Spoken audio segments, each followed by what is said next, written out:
Eh les gars, vous vous souvenez du petit concours que j'avais organisé il y a quelques semaines dans la dernière vidéo de la Porsche 944 en collaboration avec Autodoc? Pour participer, c'était très simple, il suffisait de donner une bonne raison pour laquelle la Porsche 944 était une vraie Porsche. Et vous avez été bien plus nombreux que ce que je pensais à participer, donc déjà, un grand merci à tous. Mais c'est la phrase de Tim qui m'a le plus fait tic dans la tête, il a totalement raison. Bravo à lui! Et je fais du parcours à mi-temps pour l'instant. J'espère que vous allez bien, moi ça va extrêmement bien comme vous le voyez, je pète le feu. Et aujourd'hui on se retrouve dans le garage pour faire de la vraie mécanique. Je suis avec Sacha.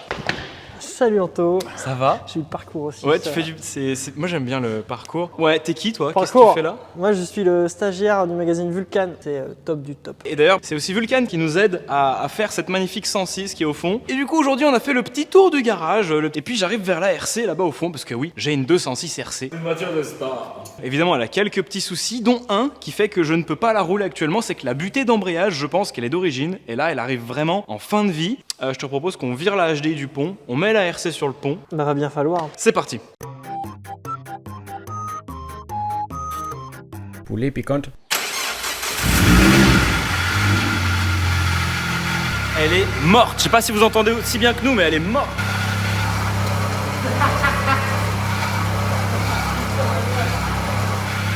Le bruit que ça fait, tu te rends compte, c'est un truc de malade. Ça claque tout le temps. Moi je la trouve très sympa avec les pare-chocs arrière gris. Mais ça fait rallye un peu, tu sais. Et de fou. J'ai refait le train avant parce que le train avant il était mort, il claquait dans tous les sens. Donc là pour le démontage ça va nous aider, ça va être beaucoup plus facile je pense.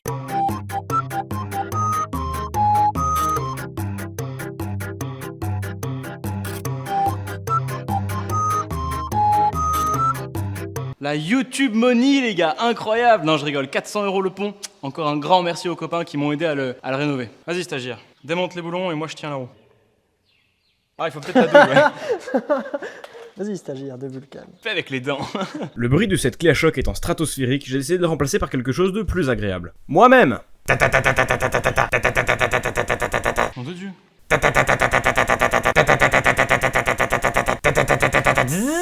C'est ça que pourquoi ça marche avec toi, pas avec moi? Ça serait fort de ouf en vrai. Hein. Eh bah putain, j'ai serré ça comme un sagouin. Hein. Ensuite, Sacha a déboulonné le deuxième côté. Donc là, en gros, tout ce qui est batterie, admission et tous les faisceaux qui passent au-dessus de la boîte de vitesse, on doit les enlever de la boîte. La boîte à air, Boîte à air. la durite d'air. La durite d'air. Là, on commence à apercevoir la boîte de vitesse. Guignolo va. Guignolo. Guignolo. En gros, tu vois, là, je suis en train de tilter. Tu sais, sur un moteur comme ça, t'as 3 supermoteurs. Celui du bas, l'anticouple, celui qui est côté distribution et D'accord. celui qui est côté boîte de vitesse. Ok. Le problème, c'est que quand on veut enlever une boîte de vitesse, bah forcément, on doit enlever ce support-moteur-là. Le problème, c'est que si t'enlèves ce support-là, le moteur, il se pète la gueule. Bon, on va prendre la girafe. Non, on va être obligé de sortir le cric pour soutenir le moteur, pour sortir la boîte par-dessous. Ok. Ah ouais, bien vu. Tu veux que je tire un peu? Vas-y, voilà. Premier cardan. C'est beau ça? Super, c'est magnifique. Alors du coup, là je t'explique. Ici, on a un cardan qui est très long, qui passe par un palier. Tu vois, le palier est là avec un roulement, tu vois. Ok. Et en fait, donc il est pris dans la boîte de la même manière. Qu'est-ce qu'il fait ce chien de merde encore? Eh, la gamelle, c'est pas fait pour ça, hein. Salaud! Perquisition de véhicule. Viens avec moi. Ces bêtes-là sont très féroces. Si on ne leur donne pas de l'eau d'ici 5 minutes, elles nous mordent très fort. Oh! Ah glouglou. Bref, retour à nos moutons. Tourne au mouton. Donc là, il faut prendre un... Oh, il a trouvé une bestiole. Attends. Attention de ne pas foirer ma vis, hein. Ouais, je fais une petite bruit de salope là, mais... Ça a l'air dur. Arrête de me filmer.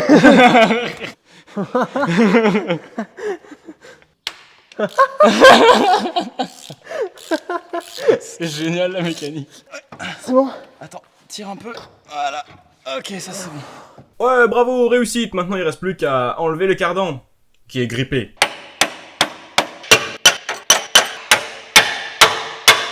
Ça va pas couler de la boîte de vitesse là déjà? Peut-être un peu, mais pas beaucoup. Je vais en prendre plein la gueule. Non. Ah voilà. Maintenant qu'on a viré les 2 cardans, bah la boîte est quasiment prête à sortir. Il faut juste vraiment faire attention à tout ce qu'il y a autour. Donc moi je suis vraiment chaud pour qu'on enlève le bimode, pour pas le péter. Oui. Spoiler alerte. Il ne remonta jamais, le bimode. Et donc là maintenant, on a enlevé toutes les vis du tour de boîte. J'ai supprimé, enfin en tout cas j'ai dévissé le support de moteur anti-couple. Voilà, merci. Donc là maintenant, bah, le moteur il branle un petit peu plus. Non, justement, c'est pour maintenir le moteur en l'air, tu vois. Ouais. Le but, c'est de... Donc là, le moteur est libre, hein, il tient plus que sur le cric, donc faut éviter de trop le branler comme ça, par exemple. Ici, on a donc cette grande tige filetée qui sert donc de support de boîte. Tu vois, le support, il vient se mettre là, et on le visse. Il faut la virer, et du coup, pour ce faire, j'ai fabriqué cette méga grande douille longue de 16, faite avec 2 douilles longues de 16. Et c'est la seule manière efficace de la retirer sans tout exploser, en sachant que c'est serré, genre... super fort, mais genre vraiment super fort. Putain, ils s'y mettent à deux quoi. Ceci dit, ça facilite vachement le truc. Là, je fais plus rien. Là. Oubliez pas les filles, il est sur Tinder. Hey. J'adore les clés.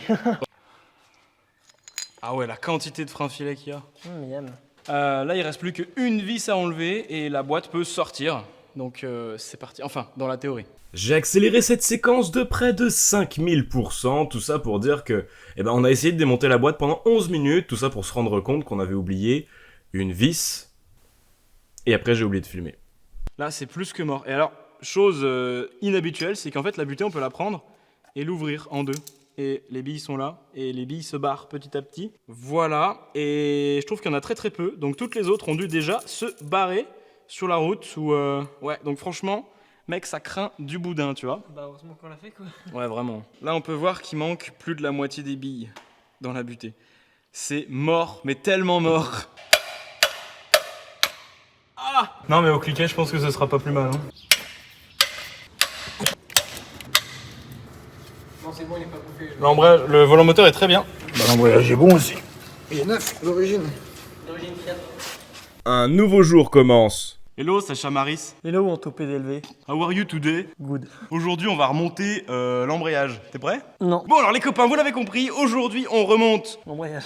Alors de base, je voulais juste changer la butée d'embrayage et puis finalement au démontage, je me suis rendu compte que tout était mort. Donc on va finalement tout changer. Qu'est-ce que inclut le tout changer? Très simple, la fourchette de débrayage qui est là et c'est ça qui est actionné par le câble d'embrayage. On va également remplacer le guide de butée. C'est cette pièce là au fond, vous avez sûrement l'habitude de me voir changer ça puisque je le change à chaque fois que je fais une boîte sur un HDI, c'est-à-dire 3 fois par mois. La butée d'embrayage évidemment qu'on va remettre dessus et on va également changer les 2 joints SPI qui sont ici en sortie de différentiel. C'est les joints d'étanchéité, là où on emmanche les cardans.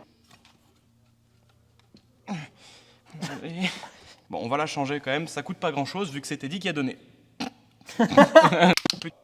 Et voilà, tu vois là, il y a le petit joint au milieu. Tiens, sans l'odeur de l'huile de boîte, c'est très désagréable. Non. Ah, guide de butée d'embrayage, c'est ça. 1,25, ça fait 12,5 Nm. Chut. Chut. Oh.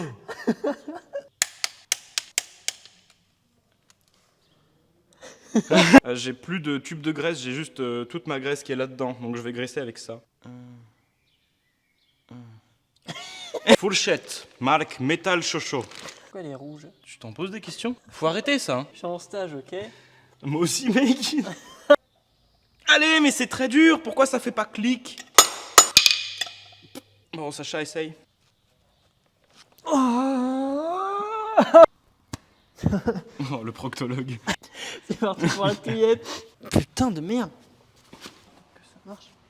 Ah! Bonjour, je rentre d'un contrôle de gendarmerie. Oh merde, c'est vrai? Oui. Avec ta voiture tuning? Oui. Ça va? Bonjour. Ah, Ben Auto. Ah. Non. Hey, y'a Maël. Coucou Maël. Coucou. T'as pas un travail toi? Si, je suis au travail là. Ah ok. C'est le clip. C'est pété. Bah on aura essayé. On va remettre J'aurais l'ancien. Bon, et bah tout ça pour remonter la pièce usée. Mais au moins on a mis de la graisse neuve. Hein. Mais safe. Ah oui, donc juste à titre de comparaison, ça c'est la butée qu'il y avait avant. Écoutez bien le bruit, je vous mets ça proche du téléphone. Bon, je crois que ça vous parle plutôt bien. Et voilà la nouvelle butée.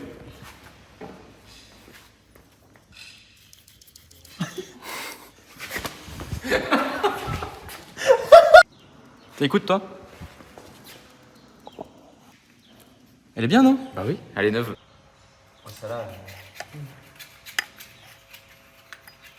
Allez, c'est pas évident de viser.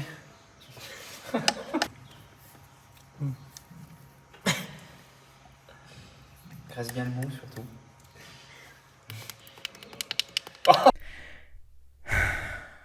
Désolé. Allez hop, voilà. On rentre dans le trou. Approuvé. Hop, pas. Hop.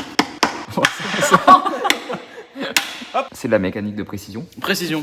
Ouais. Tu sais, de toute façon, sur ma chaîne, j'ai l'impression, quoi que je fasse, Oui, quoi tu que te- je dise, oui, tu te feras ça toujours va insulter. jamais, tu vois. J'ai réparé la fuite de la Porsche, tu vois, de l'échappement. Et il y a des mecs qui m'ont dit, oh, reste sur les Peugeot, t'es en train de la massacrer. Et ben la prochaine fois, je la laisserai fuir, y a pas de souci, hein. Allez, on va remonter l'embrayage.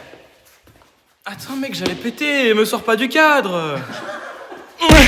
C'est parti, on peut remonter cet embrayage d'occasion grâce à ce centreur d'occasion. Donc on met le centreur dans l'embrayage et on enquille ça dans la voiture. On cherche le trou, ça c'est facile à faire, tous les abonnés ont l'habitude de le faire. Et voilà. Ensuite, on va chercher le mécanisme. Ah, c'est gênant ça. Non, en portrait s'il vous plaît. Oui, bah non. Oui. Ouais. En paysage, pardon. Regarde les stickers United Driver, comment il s'use mal. Bien. Il s'use très mal, ouais. Il s'use très mal. Peter, il faudrait rembourser Maël, s'il te plaît. Il est con. Il a pris du marre Anthony Perrier parce que là, il se fait filmer par 3 personnes différentes. C'est très agaçant d'ailleurs. Mais d'un côté, ça fait du bien à mon ego. C'est vraiment désagréable. c'est affreux. Bon, là, il y a un centreur là. Et. Ah, c'est pas ce trou là. Maintenant, il faut que je mette les vis. J'ai oublié le cliquet quelque part, mais je sais pas où. J'arrive. On essaye de centrer du mieux qu'on peut et on serre les vis autour de l'embrayage.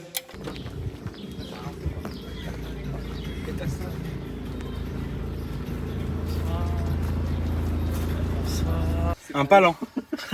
C'est plutôt rapide. C'est comme le. On dirait une vidéo GTA. Hop. Ah, il y a aussi CJ. Ça y est, on peut remettre la boîte de vitesse. C'est bon. Oui.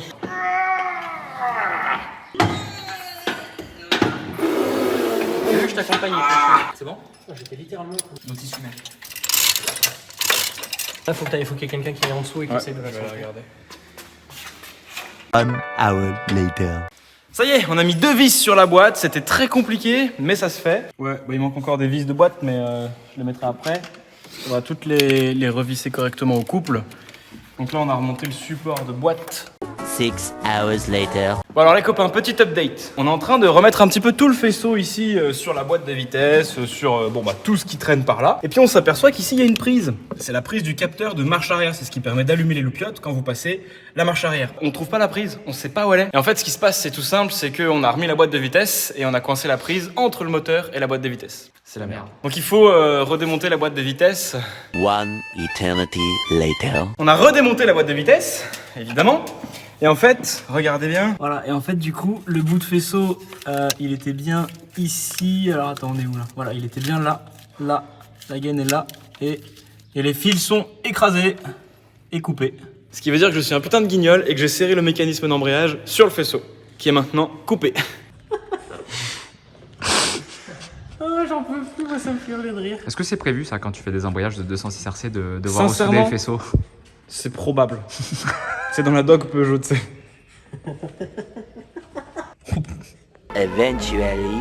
Hello everyone. It's day number 3. Today we are going to speak only in English, but there will be very funny subtitles, okay? Yes, But now it's almost done, okay? yes. Yes. Hey, the channel is gonna be worldwide now. you are having American people that are watching the 206. Huh? I'm pretty sure people from like Florida and California will be like Peugeot 206 is the new Corvette. Oh, it's in. I hate this car! Okay, slowly. Yes, yes. It's going in. Oh yes. Yes, it's in. Okay. Hop, the screw is back in. Moi, je vais essayer de te le guider du mieux que je peux dans la Ouais, boîte. Ah, barre-toi, car dans t'es mort. Je vais te la redescendre là du coup. Attends, il y a ma main derrière. Non, pardon. Pas de souci. Good. Sacha découvre les joies de la mécanique. Ça fait 20 minutes qu'il essaye de serrer un collier. Non, j'ai pas la pince spécifique. Tu fais quoi? Okay, yes. Now we are putting the oil back in the gearbox. I will use my syringe. Now it's a pain in the ass. You have to shake the oil because the oil is very thick. Use a towel, not to be dirty, because I'm already very dirty at night. With the ladies, you know what I mean. Oh, pumpy toop. Lift and pull, that's what I do with the ladies too. The ladies. Donc en gros, on met presque tout le bidon, c'est un bidon de 2 litres. Enfin, pardon. It's a 2-liter bottle. And it goes 0.5 liters in the syringe inside the hole, like with the ladies. The ladies. Now you press the syringe. It will be very long process. We will see you in a few minutes. Goodbye. Attention, transition, justification, c'est pas du racisme. Je trouve juste l'accent amusant.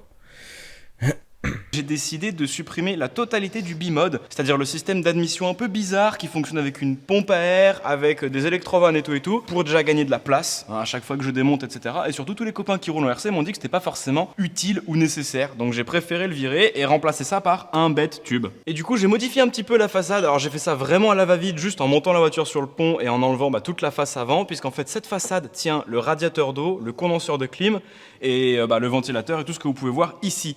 Sauf que pour faire les choses bien, j'aurais dû tout décaler. Bien évidemment, j'avais la flemme, il fait très chaud. Donc j'ai simplement coupé ici au maximum. Petit trou là. Voilà. Juste pour passer bien ce qu'il faut, quoi. Voilà. C'est un peu fait avec la bite et le couteau. C'est du provisoire.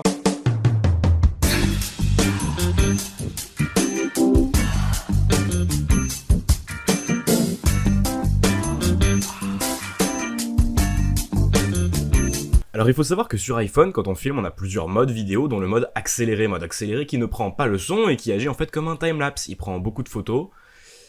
C'est ce qui s'est passé là. Alors comme vous venez de le voir, on vient de s'apercevoir que c'était filmé en accéléré. Donc on va vous le refaire. Mais bon là du coup, on a moins de joie en nous parce que on sait que ça fonctionne. Voilà.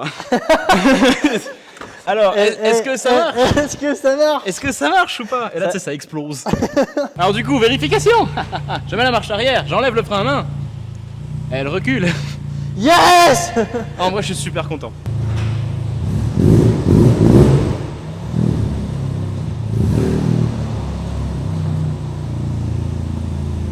Il marche trop bien. Ça marche nickel.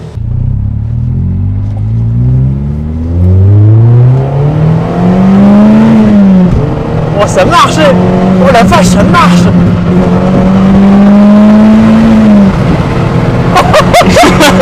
Qu'est-ce qu'on fait, Anthony? Là, j'ai trouvé un lavomatique gratuit. Du coup, on attend que ça arrive sur nous. C'est nul. Mais non, il faut faire demi-tour pour laver l'autre côté de la voiture.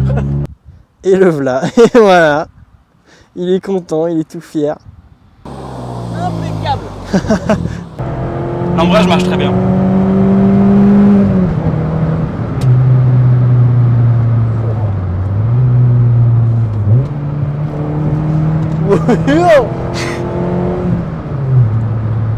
Bon voilà, j'espère que cette vidéo vous aura plu. Moi je vous fais des très gros bisous. Un grand merci à toi Sacha d'être venu me filer un petit coup de main. Bah y a pas de souci, moi ça me fait plaisir, hein, j'apprends des trucs et tout. Et puis, j'espère que t'as appris surtout à ce qu'il fallait pas faire quand tu fais un embrayage sur une 206 RC, parce que c'est surtout ça qu'on a vu en fait. Puis merci à tous les copains qui sont venus nous aider, parce qu'il faut pas oublier que Sacha c'est le stagiaire de Vulcan, le magazine de bagnole. Ouais, n'oubliez pas, hein, il y aura les liens dans la description. Ouais, dans la description. Allez, tchuss.